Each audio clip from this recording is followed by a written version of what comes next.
എൻ്റെ പേര് സുജാത ലോബോ. ഞാൻ വയനാട്ടിൽ നിന്ന് വരുന്നു. ഞാനിവിടെ 2019 മെയ് മാസം 22-ാം തീയതി വന്നാണ് ഉടമ്പടി എടുത്തത്. ഉടമ്പടി എടുക്കാൻ വരാനുണ്ടായ കാരണം എൻ്റെ 2 മക്കൾ 10ാം ക്ലാസ് പരീക്ഷയ്ക്ക് ഒരുങ്ങിക്കൊണ്ടിരിക്കുകയായിരുന്നു. ഒരാളെ വന്നിട്ടുള്ളൂ, അതും ICSE പരീക്ഷയാണ്. ഒരാൾ പഠന വൈകല്യമുള്ള കുട്ടിയും കൂടിയായിരുന്നു. അപ്പോൾ 2 പേരും ഒരുമിച്ച് പരീക്ഷയ്ക്ക് പ്രവേശിക്കുമ്പം ഒരാൾക്ക് പഠന വൈകല്യമുള്ളത് കൊണ്ട് അവൾക്ക് ഫിക്സ് അസുഖമുണ്ട്, മരുന്നും എടുക്കുന്ന ആളായതുകൊണ്ട് 2 പേരും 1ാം ക്ലാസ് തൊട്ട് 10ാം ക്ലാസ് വരെ ഒരുമിച്ച് പഠിച്ചിട്ട് ഒരാൾ പരീക്ഷ എഴുതാതെ തിരിച്ചു പോരേണ്ടി വരിക എന്ന് പറയുമ്പോൾ അത് ആ കുട്ടിക്കുണ്ടാവുന്ന ബുദ്ധിമുട്ട് ഞങ്ങൾക്ക് ഓർക്കാൻ പോലും വയ്യായിരുന്നു. അങ്ങനെ ഇരിക്കുന്നൊരു സമയത്താണ് യൂട്യൂബ് വഴിയാണ് ഞങ്ങൾ കൃപാസനത്തെപ്പറ്റി അറിയാനിടയായത്. അപ്പം വ്യത്യസ്ത രീതിയിലുള്ളൊരു ശുശ്രൂഷയായിട്ടാണ് ഞങ്ങൾക്ക് ആദ്യം ഇത് അനുഭവപ്പെട്ടത്. മറ്റാരും പറഞ്ഞു കേട്ട അനുഭവം ഉണ്ടായിരുന്നില്ല. അപ്പം ഞാൻ പറഞ്ഞു, മോളെ അത് ഒത്തിരി അത്ഭുതങ്ങളും സാക്ഷ്യങ്ങളൊക്കെ പറയുന്നത് യൂട്യൂബ് വഴി കേൾക്കുന്നുണ്ടല്ലോ, നമുക്കും ഒന്ന് നോക്കാമെന്ന് പറഞ്ഞപ്പോൾ കുട്ടി എന്നോട് പറഞ്ഞു, യൂട്യൂബ് വഴി ശുശ്രൂഷ കണ്ടുകൊണ്ടിരിക്കുമ്പോൾ ഈ മോൾ എന്നോട് പറഞ്ഞു, അമ്മ വൈവിധ്യമുള്ള ശുശ്രൂഷകൾ, പല ശുശ്രൂഷകളുണ്ടല്ലോ, എല്ലാം നല്ലതാണ്, പക്ഷേ എല്ലാം എല്ലാവർക്കും നല്ലതാണോ എന്ന് അറിയില്ലല്ലോ അമ്മേ. അതുകൊണ്ട് ആദ്യം ഇതിനെപ്പറ്റിയൊന്ന് അറിഞ്ഞിട്ടൊക്കെ നമുക്ക് അതിനേക്ക് ശ്രദ്ധ കൊടുത്താൽ മതിയെന്ന് കുഞ്ഞിൻ്റെ വായിൽ നിന്ന് ഇങ്ങനെ കേൾക്കുകയുണ്ടായി. അപ്പം ഞാനോർത്ത് ഇത് ആരോട് ചോദിക്കും അങ്ങനെ വിചാരിച്ച് പിന്നെ ഇടയ്ക്കിടയ്ക്ക് യൂട്യൂബ് വഴി ശുശ്രൂഷകൾ കാണുമ്പം കൂടുതൽ അച്ഛൻ്റെ ക്ലാസ്സുകൾ കേൾക്കുമ്പോൾ വളരെ ശ്രദ്ധയോടെ നമ്മൾ ശ്രദ്ധിച്ചു കഴിഞ്ഞാൽ ആഴത്തിലുള്ളൊരു ആധ്യാത്മികത അച്ഛൻ്റെ ക്ലാസ്സിൽ നമുക്ക് അനുഭവപ്പെടാനായിട്ട് തുടങ്ങി. വീണ്ടും എൻ്റെ മനസ്സിലിങ്ങനെ സംശയങ്ങൾ നിറയാൻ തുടങ്ങി. ഈശോയെ, ഇത് ഞങ്ങൾക്ക് പങ്കെടുക്കാവുന്നതാണോ, ഞങ്ങളെയും ഈശോ അങ്ങോട്ട് സ്വീകരിക്കുന്നുണ്ടോ, അങ്ങനെ ഞങ്ങൾ പ്രാർത്ഥിച്ചുകൊണ്ടിരുന്നു. പിന്നെ ഞാനിങ്ങനെ വിചാരിച്ചു, എൻ്റെ സംശയങ്ങളിങ്ങനെ കൂടിക്കൂടി വന്നപ്പോൾ ഞാനിങ്ങനെ വിചാരിച്ചു, ഈശോയെ, മെത്രാന്മാരാരെങ്കിലും ഈ ശുശ്രൂഷയ്ക്കൊരു അനുമതിയോ കൈവപ്പോ നൽകിയതായിട്ട് കേൾക്കാനൊന്നിടയായിരുന്നെങ്കിൽ എന്നെൻ്റെ മനസ്സിൽ, എൻ്റെ അഹങ്കാരം കൊണ്ടാണോ എന്ന് എനിക്കറിയില്ല, ഞാൻ അങ്ങനെ ചിന്തിച്ചു. അങ്ങനെ ഇരിക്കുമ്പോഴാണ് ഞങ്ങൾ കോഴിക്കോട് രൂപത അംഗങ്ങളാണ്. കോഴിക്കോട് രൂപത മെത്രാൻ, ഞങ്ങളുടെ മെത്രാൻ തന്നെ അഭിവന്യ വർഗീസ് ചക്കാലക്കൽ പിതാവാണ് ഇതിൻ്റെ ആധ്യാത്മിക കാര്യങ്ങളെ കൈകാര്യം ചെയ്യുന്നറിയാനും പിന്നെ ഞാൻ കാണുന്ന ദിവ്യബലികളിലെല്ലാം പിതാക്കന്മാരുടെ ആധ്യാത്മിക ആശീർവാദങ്ങൾ ഈ അൾത്താരയിൽ വെച്ച് കൊടുക്കുന്നതൊക്കെ കാണാനിടയായി. അങ്ങനെ ഞങ്ങൾ വരാൻ തീരുമാനിച്ചു. ഞങ്ങൾക്ക് 4 കുഞ്ഞുങ്ങളാണ്, അത് പെൺകുട്ടികളാണ്. പുള്ളിക്കാരന് ലീവ് കിട്ടാൻ സാധ്യതയില്ല. എങ്ങനെ വരണമെന്നുള്ള വലിയ ആഗ്രഹം കൂടെ വന്നു കഴിഞ്ഞപ്പം അമ്മയോട് ഞാൻ ചോദിച്ചു, അമ്മേ, ഇങ്ങനെ കൃപാസനം എന്ന് പറഞ്ഞ സ്ഥലത്ത് പോവുക ബുദ്ധിമുട്ടായിരിക്കും, എങ്ങനെ പോകും, വയനാട്ടിൽ നിന്ന് ഇവിടെ ഒറ്റയ്ക്ക് വരാനൊക്കെ ബുദ്ധിമുട്ടല്ലേ, എങ്ങനെ പോകുമെന്ന് ചോദിച്ചു. ഞങ്ങളവിടെ പോകാൻ ഈശോ ആഗ്രഹിക്കുന്നുണ്ട്, അമ്മയ്ക്ക് പ്രാർത്ഥിച്ച ദർശനമൊക്കെ കിട്ടുന്ന ഒരു അമ്മച്ചിയാണ്. അപ്പോൾ അമ്മയോട് ഞാൻ ചോദിച്ചു, അമ്മേ, ഈ കൃപാസനം എന്ന് പറഞ്ഞ സ്ഥലത്ത് പോകാൻ ഈശോ ആഗ്രഹിക്കുന്നുണ്ടോ, ഞങ്ങൾ പോകാൻ വേണ്ടി ഈശോ ആഗ്രഹിക്കുന്നുണ്ടോ, പരിശുദ്ധ അമ്മയുടെ ഈ മധ്യസ്ഥതയിൽ ഈശോ ഒത്തിരിയേറെ ജീവിതങ്ങളിലേക്ക് ഇടപെടുന്നത് കാണുന്നല്ലോ എന്ന്. അപ്പോൾ അമ്മ കണ്ണടച്ചിങ്ങനെ പ്രാർത്ഥിച്ചിട്ട് പറഞ്ഞു, മോളെ, ചാരനിറത്തിലുള്ള വസ്ത്രം ധരിച്ച മാതാവാണോ അവിടെയുള്ളത്? അമ്മയ്ക്ക് അതൊന്നും അറിയില്ല, അമ്മ കണ്ടിട്ടില്ല, യൂട്യൂബ് വഴി അമ്മ ഇതൊന്നും കണ്ടിട്ടില്ല. ചാരനിറത്തിലുള്ള മാതാവാണെങ്കിൽ മാതാവ് ഒരു കുട ചൂടിക്കൊണ്ട് നിന്നെയും 4 കുഞ്ഞുങ്ങളെയും അവിടെ കൊണ്ടുപോകുന്നത് ഞാൻ കാണുന്നുവല്ലോ എന്ന്. Praise lord. അങ്ങനെ ഇരിക്കെ ഞങ്ങൾക്ക് ഉറപ്പായി മാതാവ് ഞങ്ങളിങ്ങോട്ട് ക്ഷണിക്കുന്നുവെന്ന്. അങ്ങനെ ഞങ്ങളിവിടെ വന്ന് ഉടമ്പടി എടുത്ത് തിരിച്ചു പോവുകയുണ്ടായി. ഉടമ്പടി എടുത്തതിന് ശേഷം 10ാം ക്ലാസ് പരീക്ഷയ്ക്ക് വീണ്ടും ഈ കുഞ്ഞിനെ പരീക്ഷയ്ക്ക് ഇരുത്താൻ സ്കൂളുകാർക്ക് ബുദ്ധിമുട്ട് അനുഭവപ്പെടുന്നത് പോലെ തോന്നി. എങ്കിലും ഞങ്ങൾ ആ വർഷത്തെ അഖണ്ഡ ജപമാല റാലിയിൽ ആ മോളുമായിട്ട് വന്ന് പങ്കെടുക്കാനിടയായി. 9ാം ക്ലാസ് വരെ അവൾ വളരെ മോശമായിട്ടിരിക്കും, എനിക്ക് പഠിച്ചുകൊണ്ടിരുന്ന കുട്ടിയാണ്. സ്കൂളിൽ ഞങ്ങൾ വിട്ടുകൊണ്ടിരുന്നു എന്ന് മാത്രം. എന്നാൽ പ്രിയപ്പെട്ടവരെ, 10ാം ക്ലാസ് പരീക്ഷയായപ്പോൾ കുഞ്ഞിന് ഗവൺമെൻറ് ആനുകൂല്യങ്ങൾ പരീക്ഷയ്ക്ക് കിട്ടുന്നതിന് സ്കൂൾ അധികാരികളിൽ നിന്ന് ആ സമയത്ത് കൊടുക്കാൻ അവർക്കും കൃത്യസമയത്ത് അത് ചെയ്യാനും സാധിച്ചില്ല. അതുകൊണ്ട് പല തടസ്സങ്ങൾ വന്നു. പരീക്ഷയ്ക്ക് 30 ദിവസം ബാക്കിയുള്ളപ്പോഴാണ് അവൾക്ക് പരീക്ഷ എഴുതാൻ സാധിക്കില്ല എന്നുള്ള വിവരം ലഭിക്കുന്നത്. അങ്ങനെ വീണ്ടും ഞങ്ങൾ ഈ പ്രത്യക്ഷീകരണ പ്രാർത്ഥന, മറ്റ് പ്രാർത്ഥനകളെല്ലാം തുടർന്നു കൊണ്ടിരുന്നു. പരിശുദ്ധ അഖണ്ഡ ജപമാലയിൽ പങ്കെടുത്തു എന്നുള്ളൊരൊറ്റ ധൈര്യത്തിൽ അഖണ്ഡ ജപമാല റാലിയിൽ പങ്കെടുത്ത ഒരു കാര്യം ഒരിക്കലും പരാജയപ്പെടില്ല എന്നുള്ള ഉറച്ച വിശ്വാസത്തിൽ ഞങ്ങൾ മുന്നോട്ട് പോയിക്കൊണ്ടിരുന്നു. പ്രിയപ്പെട്ട സഹോദരങ്ങളെ, 10ാം ക്ലാസ് പരീക്ഷയായപ്പം എൻ്റെ മോള് പറയുന്നു, ഈ മോള് പറയുമായിരുന്നു, എനിക്ക് 96% മാർക്കാണ് അമ്മേ ഞാൻ ചോദിക്കുന്നതെന്ന്. പക്ഷേ ഈശോ പരീക്ഷയ്ക്ക് മുമ്പേ പറഞ്ഞു അങ്ങനെയല്ല, അവൾക്ക് ഞാൻ 84%, അത് ഞാൻ അവളോട് പറഞ്ഞില്ല, 84% മാർക്കാണ് ഞാൻ അവൾക്ക് SSLC പരീക്ഷയ്ക്ക് നൽകുക. മറ്റവൾക്കും ഞാൻ അവിടുന്ന് എൻ്റെ വാ പൊട്ടിച്ചിരി കൊണ്ടും അതരം ജയാരവം കൊണ്ടും നിറയ്ക്കുമെന്ന് ജോബ് 8:21 വചനം നൽകി തമ്പുരാൻ എപ്പോഴും എന്നോട് സംസാരിച്ചു കൊണ്ടിരിക്കുകയായിരുന്നു. അവിടുന്ന് എൻ്റെ വാ പൊട്ടിച്ചിരി കൊണ്ടും അതരം ജയാരവം കൊണ്ടും നിറയ്ക്കും, ജോബ് 8:21. ഈ വചനത്തിലുള്ള വിജയവും സന്തോഷവും മനസ്സിൽ ധ്യാനിച്ചുകൊണ്ട് എന്തായാലും നല്ലൊരു റിസൾട്ട് വരുമെന്ന് ഞങ്ങൾ പ്രതീക്ഷിച്ചുകൊണ്ടിരുന്നു.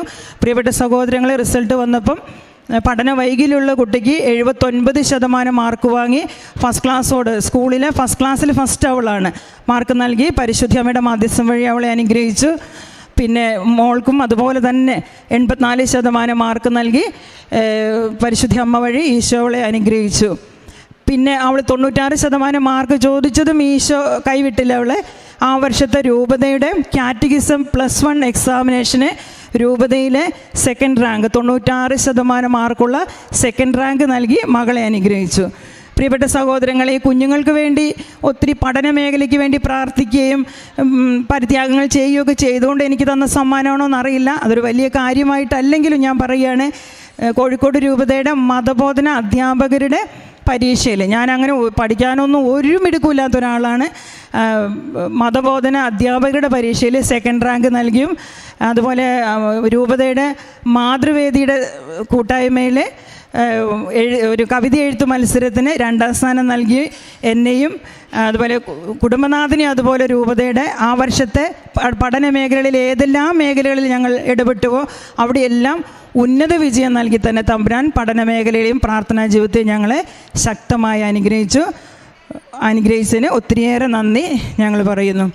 അതുപോലെ തന്നെ പിന്നെ വലിയൊരു സാക്ഷ്യമാണ് ഞങ്ങളുടെ തറവാട് വീട്. മൂത്ത ആങ്ങൾ താമസിക്കുന്ന തറവാട് വീട്. ഞങ്ങളെയൊക്കെ കല്യാണം കഴിച്ചുകൊണ്ട് പോയി അത്യാവശ്യം കുഴപ്പമില്ലാത്ത നല്ല ഭവനങ്ങളിലൊക്കെ ഞങ്ങൾ പാർക്കുന്നു. എന്നാൽ ഞങ്ങളെ തറവാട് വീട്ടിൽ മൂത്ത ആങ്ങളെയാണ് താമസിക്കുന്നത്. ആ വീട് ഞങ്ങളൊക്കെ ജനിച്ചും കളിച്ചും വളർന്ന വീട്. പക്ഷേ ഒരിക്കൽ 30 വർഷമായ ആ വീട് ഒരു ഷീറ്റിട്ട വീട്. ഒട്ടും നമുക്ക് എല്ലാ നല്ല കാര്യങ്ങളും ആ വീട്ടിൽ നിന്ന് നടന്നെങ്കിൽ ആ വീട് ഇങ്ങനെ ഒരിക്കലും പണി തീരാതെ എന്തോ ഒരു ഗതികെട്ട വീട് പോലെ ആ വീട് കിടക്കുമായിരുന്നു 30 വർഷത്തോളമായിട്ട്. ഞങ്ങളത് നിയോഗത്തിലോ ഒന്നും വെച്ചിട്ടുള്ള കാര്യമല്ല, ഉടമ്പടി നിയോഗത്തിലൊന്നും വെച്ച കാര്യമല്ല. ഇവിടുന്ന് പ്രാർത്ഥിച്ച് പോയ ശേഷം ഞാൻ ഇവിടുന്ന് ഒത്തിരിയേറെ മെഡലുകൾ വാങ്ങിക്കൊണ്ടുവരുന്നു. അപ്പോൾ ഈ കാശ് രൂപം ആ വീട്ടിൽ ആങ്ങളുടെ ഭാര്യയുടെ കയ്യിൽ കൊടുക്കുകയും പ്രത്യക്ഷീകരണ പ്രാർത്ഥനയും പരിശുദ്ധ അമ്മയുടെ ഒരു രൂപവും വാങ്ങിക്കൊടുത്ത് ഈ പ്രാർത്ഥന എല്ലാ ദിവസവും പ്രഭാതത്തിൽ ചൊല്ലണമെന്ന് പറഞ്ഞ് പ്രാർത്ഥിച്ചു. പ്രിയപ്പെട്ട സഹോദരങ്ങളെ, 3 മാസം കൊണ്ട് ആ വീട് ഏറ്റവും മനോഹരമായി 3 മാസം കൊണ്ട് ഞങ്ങൾക്ക് അഭിമാനിക്കത്തക്ക വിധത്തിൽ ആ വീട് നല്ല ഭംഗിയാകുകയും അതിനുവേണ്ടി സഹോദരൻ്റെ ഒരു കൂട്ടുകാരൻ തന്നെ ഞാൻ നിന്നെ സഹായിക്കാമെന്ന് പറഞ്ഞ് മുന്നോട്ട് വന്നു. അത് കഴിഞ്ഞ് ഞങ്ങൾക്ക് സഹോദരങ്ങൾക്ക് എല്ലാവർക്കും ചേർന്ന് അദ്ദേഹത്തെ സഹായിക്കാനും മനോഹരമായ ആ വീടിൻ്റെ പണി പൂർത്തിയാകാനും പരിശുദ്ധ അമ്മ വഴി തിരുക്കുമാരൻ അനുഗ്രഹിച്ചു. പിന്നെ അതുപോലെ എൻ്റെ സഹോദരൻ ഇപ്പോൾ കോവിഡ് പോസിറ്റീവായ സമയത്ത് അദ്ദേഹം പൊതു ഇടങ്ങളിൽ പ്രവർത്തിക്കുന്ന ഒരാളാണ്. അപ്പോൾ അദ്ദേഹത്തിന് കോവിഡ് പോസിറ്റീവായി. ആസ്മ രോഗിയും നല്ല ശ്വാസം മുട്ടലുള്ള ആളുമാണ്. വയനാട്ടിലെ കടുത്ത തണുപ്പുള്ള സമയത്താണ് പുള്ളിക്ക് ഈ കോവിഡ് പോസിറ്റീവായത്. അങ്ങനെ കോവിഡ് സെൻറ്ററിലേക്ക് സഹോദരനെ മാറ്റി സുഖപ്പെട്ടു വരുമെന്ന് വിചാരിച്ചിരിക്കുമ്പം കൂടുതൽ വഷളായിക്കൊണ്ടിരുന്നു. ആസ്മയും മറ്റു ബുദ്ധിമുട്ടുകളും അസ്വസ്ഥനാകാനായിട്ടും തുടങ്ങി. അങ്ങനെ ഇരിക്കെ പുള്ളിക്കാരന് ഹോസ്പിറ്റലിലേക്ക് മാറ്റണമെന്ന്, കോവിഡ് സെൻറ്ററിൽ നിന്ന് ഹോസ്പിറ്റലിലേക്ക് പിറ്റേ ദിവസം മാറ്റേണ്ടി വരുന്ന അത്രയും ക്ഷീണത്തിലേക്ക് പുള്ളി പോയിക്കൊണ്ടിരുന്നു. എന്നാൽ ഞങ്ങൾ ഇവിടുന്ന് കൊണ്ടുപോയ തേനും തൈലവും ഉപ്പും ഇഞ്ചി നീര് പിഴിഞ്ഞ് ഇച്ചിരി കഷായം ഉണ്ടാക്കി ഹോസ്പിറ്റലിൽ കൊടുക്കാം, കോവിഡ് സെൻറ്ററിൽ കൊണ്ടുപോയി കൊടുക്കാമെന്ന് അവർ പറഞ്ഞു. അങ്ങനെ വേണമെങ്കിൽ നിങ്ങൾക്ക് കൊടുക്കാം. ഞങ്ങൾ ആ കൊണ്ടുപോകുന്ന മരുന്നിനകത്ത് ഈ തേനും തൈലവും ഉപ്പും കൂടെ ഇവിടുത്തെ വിശുദ്ധ വസ്തുക്കൾ ചേർത്ത് സഹോദരന് തലേദിവസം വൈകുന്നേരം കൊടുക്കുകയും പിറ്റേന്ന് രാവിലെ അദ്ദേഹത്തിന് ടെസ്റ്റ് ചെയ്തപ്പോൾ പരിപൂർണമായ സൗഖ്യപ്പെടും. വൈകുന്നേരം അദ്ദേഹം വീട്ടിലേക്ക് തിരിച്ചു വരാൻ പരിശുദ്ധ അമ്മയുടെ ശക്തമായ മധ്യസ്ഥവും ഈ വിശുദ്ധ വസ്തുക്കളിലൂടെയും തമ്പുരാൻ ഞങ്ങളെ നന്നായി അനുഗ്രഹിച്ചു. അതുപോലെയുള്ള ഇവിടെ വരുമ്പോൾ ഞാൻ കൂടുതൽ വാങ്ങിക്കൊണ്ടുപോകുക ഏറ്റവും വലിയ അത്ഭുതങ്ങൾ തമ്പുരാൻ ചെയ്ത് പ്രേക്ഷിത തീഷ്ണത കൊണ്ട് തമ്പുരാൻ ശക്തമായി ഞങ്ങളെ നിറച്ചു. കിടപ്പ് രോഗികൾ, പാലിയേറ്റീവ് സെൻ്ററുകൾ, ഹോസ്പിറ്റലുകൾ എല്ലാം പോകുവാനും മറ്റ് കിടപ്പ് രോഗികളുടെ അരികിലേക്ക് കടന്നു ചെന്ന് കഴിഞ്ഞാൽ ഞാൻ ഓർക്കും ജീവിക്കാനല്ല ബുദ്ധിമുട്ട്, ശരിക്കും നല്ലൊരു മരണം കിട്ടാനാണല്ലോ ബുദ്ധിമുട്ടെന്ന് തോന്നുന്ന ഒരുപാട് അനുഭവങ്ങൾ. കാരണം മരണം വന്ന് മാടി വിളിച്ചിട്ടും ആ മരണത്തെ ഒരു മധുരകരമായി സ്വീകരിക്കാൻ സാധിക്കാത്ത വിധത്തിൽ പൈശാചിക ശക്തികളാൽ ബന്ധിതരായവരും അസ്വസ്ഥരാകുന്നവരുമായ മനുഷ്യരുടെ ഇടയിലേക്ക് നമ്മുടെ വിശുദ്ധ വസ്തുക്കൾ നമ്മൾ കൊടുത്തു കഴിഞ്ഞാൽ ആ തേനും തൈലും ഒക്കെ അവർക്ക് പൂശി അവർക്ക് വേണ്ടി പ്രാർത്ഥിച്ചാൽ കൃപാസന മാതാവിൻ്റെ മെഡൽ കൊടുക്കും. നമ്മൾ വെറും ഒരു ഉപകരണങ്ങൾ മാത്രം. പരിശുദ്ധി അമ്മ ശക്തമായി ഇടപെട്ട് ഒത്തിരിയേറെ നല്ല മരണങ്ങൾ, അതുപോലെ അബോധാവസ്ഥയിൽ കിടക്കുന്ന മനുഷ്യർ, ഇനി കണ്ണ് തുറക്കാതെ 3 മാസമൊക്കെ കിടന്ന വ്യക്തികൾ ഉടമ്പടി തൈലം വഴി കൃപാസന പ്രത്യക്ഷീകരണ പ്രാർത്ഥന വഴിയൊക്കെ നവജീവനിലേക്ക് തിരിച്ചു വരുവാനും മാനസാന്തരപ്പെടുവാനൊക്കെ ഒത്തിരി അത്ഭുതങ്ങൾ ചെയ്യാൻ തമ്പുരാൻ ഇവിടുത്തെ ഉടമ്പടി പ്രാർത്ഥനയിലൂടെ ഞങ്ങളെ ശക്തിപ്പെടുത്തി. പ്രത്യേകിച്ച് വൈദികർ, സന്യസ്തർ, അങ്ങനെയുള്ള നമ്മുടെ നല്ലൊരു സുഹൃത്ത് വലയത്തിനുള്ളിലെല്ലാം തന്നെയും ഈ കൃപാസന ഉടമ്പടിയെപ്പറ്റി പറയുവാനും പ്രാർത്ഥിക്കാനും ഇടപെടുന്ന എല്ലാ മേഖലയിലും ആധ്യാത്മികമായി തമ്പുരാൻ ഒത്തിരിയേറെ കൃപകൾ വർഷിച്ച് ഞങ്ങളെ അനുഗ്രഹിച്ചു.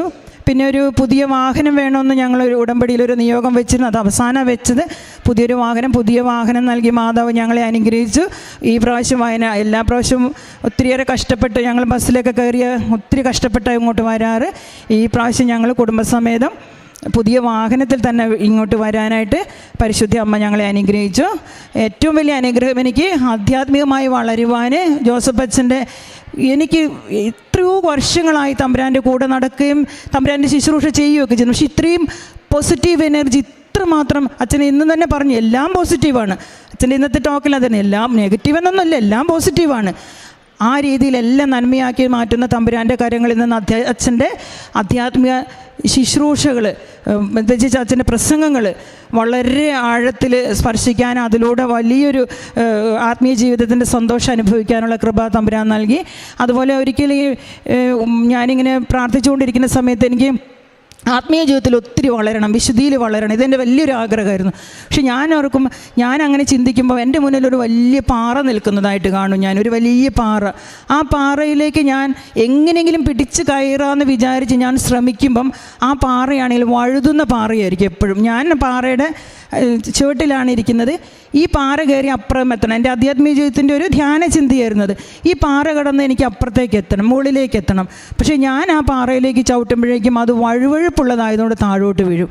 അപ്പോൾ പാറച്ചോട്ടിലിരുന്ന് നിലവിളിക്കുന്ന ഒരു അവസ്ഥയിലൂടെ ആധ്യാത്മിക ജീവിതത്തിൻ്റെ ഒരു ശോഷിച്ച ഒരു ക്ഷീണമായ ഒരു ദാരിദ്ര്യകാലത്തിലൂടെ ഞാനിങ്ങനെ കടന്നു പോകുമ്പോൾ ഇനിയൊന്നും പരിശ്രമിച്ചിട്ട് ആത്മീയ ജീവിതത്തിൽ വളരാൻ പരിശ്രമിച്ചിട്ട് ഇനി നടക്കുന്ന കാര്യമൊന്നുമല്ല, ഇത് എന്നെക്കൊണ്ടൊന്നും പറ്റില്ല എന്ന് വിചാരിച്ച് ഞാനിങ്ങനെ ഒരു നൈരാശ്യത്തിലേക്ക് ഇങ്ങനെ പോകുന്ന സമയത്ത് പെട്ടെന്ന് പ്രിയപ്പെട്ട സഹോദരങ്ങൾ, എൻ്റെ ആത്മീയ ജീവിതത്തിലെ ഏറ്റവും വലിയ സന്തോഷം അത് തന്നെയായിരുന്നു. വലിയ 2 ചിറകുകൾ വന്ന് എൻ്റെ അപ്പുറവും ഇപ്പുറവും ഇങ്ങനെ നിൽക്കുന്ന കണ്ടു. വലിയ 2 ചിറകുകൾ. അന്ന് ഞാൻ ഉടമ്പടി എടുത്ത് ആ ഒരു സമയമൊക്കെ ആയിട്ടുള്ളൂ. ഉടമ്പടി എടുത്ത ഉടനെ വലിയ 2 ചിറകുകൾ വന്ന് എൻ്റെ അപ്പുറവും ഇപ്പുറവും നിൽക്കുന്നത് കണ്ടു. പെട്ടെന്ന് എൻ്റെ ചെവിയിൽ ആരോ പറഞ്ഞു, ഇതാണ് ഉടമ്പടി, നീ എത്തേണ്ടടുത്ത് ഞാൻ നിന്നെ എത്തിക്കുക തന്നെ ചെയ്യും, ഇതാണ് ഉടമ്പടി. ഇപ്പോൾ നീ ചെയ്യേണ്ടത് ഈ താഴ്വാരത്തിലിരുന്ന് നിൻ്റെ ആധ്യാത്മിക വേദന പ്രേക്ഷിത പ്രവർത്തനമായി മാറ്റുക. ഇതുപോലെ വളരാൻ ആഗ്രഹിച്ചിട്ടും വളരാൻ പറ്റാതെയും പറക്കാൻ ആഗ്രഹിച്ചിട്ടും നടക്കാൻ പോലും പറ്റാത്ത വിധത്തിൽ ആത്മീയ ജീവിതത്തിലും മുടന്തും അന്ധതയുള്ളവർക്ക് വേണ്ടി മധ്യസ്ഥം പ്രാർത്ഥിച്ച് കരയുക എന്ന് പറഞ്ഞ് തമ്പുരാൻ എന്നെ ഒത്തിരി ശക്തിപ്പെടുത്തി. വളരെ അത്ഭുതകരമായ ഒത്തിരിയേറെ കാര്യങ്ങൾ പറഞ്ഞ് ഇതെല്ലാം ഞാൻ നിങ്ങളോട് പറയും. പക്ഷെ ഉടമ്പടിയിൽ പഠന വൈകല്യമുള്ള കുഞ്ഞുങ്ങൾ സമർപ്പിച്ച് പ്രാർത്ഥിച്ചു. ഇപ്പോൾ ദൈവം അത്ഭുതകരമായി ഇടപെട്ടതാണ് ആദ്യം പറഞ്ഞത്. അപ്പോൾ നിനക്ക് എത്ര ശതമാനം മാർക്ക് കിട്ടി? പറഞ്ഞേ. 84%. നീ വിശ്വസിക്കുന്നോ ഇത് പരിശുദ്ധമ്മ നൽകിയതാണെന്ന്? വിശ്വസിക്കുന്നു. അമ്മ ഉടമ്പടിയിൽ സമർപ്പിച്ചതാണ്. 96. കരങ്ങളടിച്ച് കർത്താവിനെ എന്ന് പറയുക. ഈ മോളാണോ പറഞ്ഞത് ഉടമ്പടി പ്രാർത്ഥന ഏതെങ്കിലും ബിഷപ്പ്മാരുടെ ആണോ? ഓക്കെ. വർഗീസ് ചക്കാലക്കൽ പിതാവ് നിങ്ങളുടെ രൂപതാധ്യക്ഷനാണ്. പ്രിയമുള്ളവരെ, ഉടമ്പടി പ്രാർത്ഥന പദ്ധതിയും പ്രയോഗവും അഭിവന്ദ്യ വർഗീസ് ചക്കാലക്കൽ പിതാവ് തിയോളജിക്കൽ കമ്മീഷനായിരിക്കുന്ന ഘട്ടത്തിലാണ് ബഹുമാനപ്പെട്ട ജോസഫച്ചൻ ഉടമ്പടി പ്രാർത്ഥന പദ്ധതിയും പ്രയോഗം എന്ന പുസ്തകം ബഹുമാനപ്പെട്ട ബിഷപ്പ് വർഗീസ് ചക്കാലക്കന് സമർപ്പിച്ചത്. അദ്ദേഹം ഇത് മുഴുവനും വായിച്ചിട്ട് അദ്ദേഹം അതിന് കമൻ്റ് ചെയ്തത് വളരെ അപ്പോസ്തല അധികാരത്തിലാണ്. ഉടമ്പടി പ്രാർത്ഥന it is purely theological, biblical and spiritual, highly spiritual oriented. വളരെ ആധ്യാത്മിക അഭിഷേകത്തോടു കൂടിയാണ് അദ്ദേഹം അതിനെ കമൻ്റ് ചെയ്തിരിക്കുന്നത്. പിന്നെ തുടർന്ന് ഇവിടെ പരിശുദ്ധ കുർബാന അർപ്പിച്ച അഭിവന്ദ്യ പിതാക്കന്മാരെല്ലാം ഉടമ്പടി പ്രാർത്ഥന ദൈവനിവേശിതമാണെന്ന്, ദൈവശാസ്ത്രപരമാണെന്ന് പറഞ്ഞിട്ടുണ്ട്. സ്റ്റാൻലി റോമൻ പിതാവ് പറഞ്ഞത് നിങ്ങൾ യാചിക്കുന്നതും നിങ്ങൾ പ്രാർത്ഥിക്കുന്ന ലഭിക്കുന്ന പ്രാർത്ഥനയാണ്. അഭിവന്ദ്യ ജെയിംസ് ആനാവറമ്പിൽ പിതാവ് ആലപ്പുഴ രൂപതാധ്യക്ഷൻ പറഞ്ഞത് ഇത് പരിശുദ്ധ അമ്മയുടെ നിറസാന്നിധ്യമുള്ള ഇടമാണ്. ഇവിടെ നിന്ന് പ്രാർത്ഥിക്കുന്നവർക്ക് ദൈവത്തിൻ്റെ കൃപ ലഭിക്കുമെന്നാണ്. അങ്ങനെ ഓരോ പിതാക്കന്മാരും അത് പരിശുദ്ധ കുർബാന അർപ്പിച്ച് ഉടമ്പടി ധ്യാനത്തിലാണ് പരിശുദ്ധ കുർബാന അർപ്പിച്ച് പറഞ്ഞിട്ടുള്ളത്. അപ്പോൾ മോളുടെ ആ ഒരു ചിന്ത കറക്റ്റാണ്. പക്ഷേ പരിശുദ്ധാത്മാവ് അവരുടെ തന്നെ ബിഷപ്പിനെ കൊണ്ടാണ് ഇതിനെ അവതാരി കുറിപ്പിച്ചു തന്നത്. പിന്നീട് ഉടമ്പടി വിദ്യാഭ്യാസ മേഖലകൾ മുഴുവൻ സമർപ്പിച്ചപ്പോൾ വിദ്യാഭ്യാസ മേഖല ഇൻക്ലൂഡിങ് മതബോധന രംഗത്തും കുടുംബത്തെ മുഴുവനും എല്ലാ മേഖലകളിലും പരിശുദ്ധമ്മ അനുഗ്രഹിച്ചു എന്നുള്ളതാണ്. അതുപോലെ സഹോദരന് കോവിഡ് വന്നപ്പോൾ ഉടമ്പടി നേർച്ച വസ്തുക്കൾ സൗഖ്യത്തിൻ്റെ ഔഷധമായിട്ട് മാറി. പ്രത്യക്ഷീകരണ പ്രാർത്ഥന ഏറെ ശക്തിപ്പെടുത്തിയെന്ന് പറയുന്നുണ്ട്. സാക്ഷ്യത്തിൽ സുജാത ലോബ പറഞ്ഞതാണ്. പ്രത്യക്ഷീകരണ പ്രാർത്ഥന 42 സെക്കൻഡ് കൊണ്ട് വാടിപ്പള്ളിയിൽ വെച്ച് ദൈവത്തിൻ്റെ പരിശുദ്ധാത്മാവ് അച്ഛന് വെളിപ്പെടുത്തി കൊടുത്തതാണ്. പരിശുദ്ധമ്മ ഇവിടെ 2004 ഡിസംബർ 7 പ്രത്യക്ഷപ്പെടുന്നത് സമയ ഘടികാരം നെഞ്ചിൽ ചാർത്തിയാണ്. വരാൻ പോകുന്ന മഹാദുരന്തത്തെ മുൻകൂട്ടി അറിയിച്ചുകൊണ്ടാണ് പ്രത്യക്ഷപ്പെട്ടത്. അങ്ങനെ അതിശക്തമായ ദൈവിക ഇടപെടലാണ്. അങ്ങനെ പരിശുദ്ധമ്മ പ്രത്യക്ഷപ്പെട്ടപ്പോൾ അന്ന് കടലോരത്ത് മുഴുവനും ജാഗ്രതാ പ്രാർത്ഥനയിലുണർന്ന് 1/2 കിലോ വീതമുള്ള പച്ചത്തിരികൾ ബഹുമാനപ്പെട്ട ജോസഫ് അച്ഛൻ മുട്ടുമ്പിൽ നിന്ന് പ്രാർത്ഥിച്ച് ആശീർവദിച്ച് പ്രാർത്ഥനാ സമൂഹത്തിൽ നൽകിയിരുന്നു. അതുകൊണ്ടാണ് ഉടമ്പടി തിരിക്ക് തന്നെ പച്ചക്കളർ വന്നിരിക്കുന്നത്. അപ്പോൾ ദൈവം അതിശക്തമായിട്ടാണ് ഉടമ്പടി പ്രാർത്ഥനയിൽ അഭിഷേകം ചൊരിഞ്ഞിരിക്കുന്നത്. പിന്നെ അച്ഛൻ്റെ ഉടമ്പടി ധ്യാനങ്ങളിലുള്ള പ്രസംഗങ്ങൾ, സുവിശേഷ പ്രസംഗങ്ങൾ, അത് ഏറെ സുജാത ലോബയെ സ്പർശിച്ചുവെന്നാണ് പറഞ്ഞത്.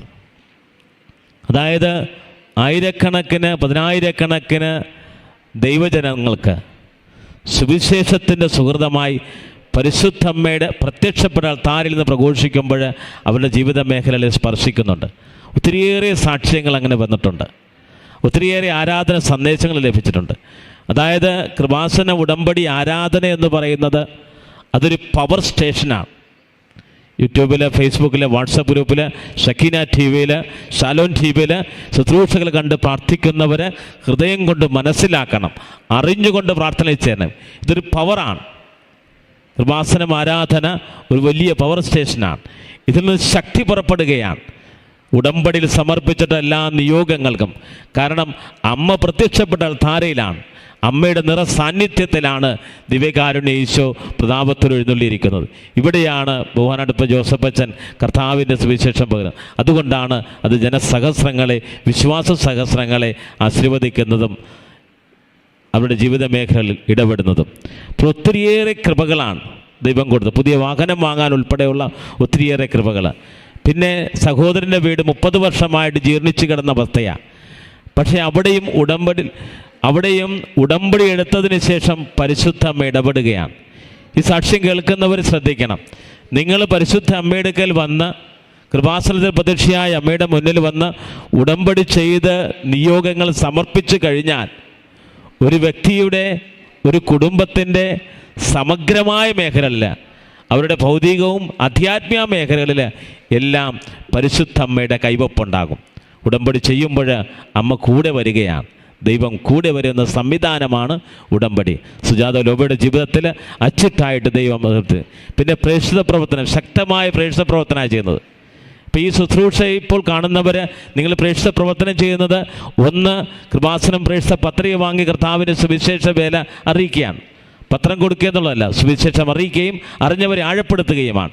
രണ്ട്, ഈ ശുശ്രൂഷകൾ, കൃപാസന ശുശ്രൂഷകൾ, ഉടമ്പടി ധ്യാനങ്ങൾ, അത് യൂട്യൂബിൽ, ഫേസ്ബുക്കിൽ നിങ്ങൾ പകർന്നു കൊടുക്കുമ്പോൾ അതിലൂടെയും ദൈവം നിങ്ങളുടെ ജീവിത മേഖലകളെ ആശീർവദിക്കും. കർത്താവിൻ്റെ പ്രിയപ്പെട്ട മിഷണറിയായിട്ട് സുജാതയും ലോബയും മാറ്റിയ അനുഭവ സാക്ഷ്യമാണ് നമ്മളിപ്പോൾ കേട്ടത്.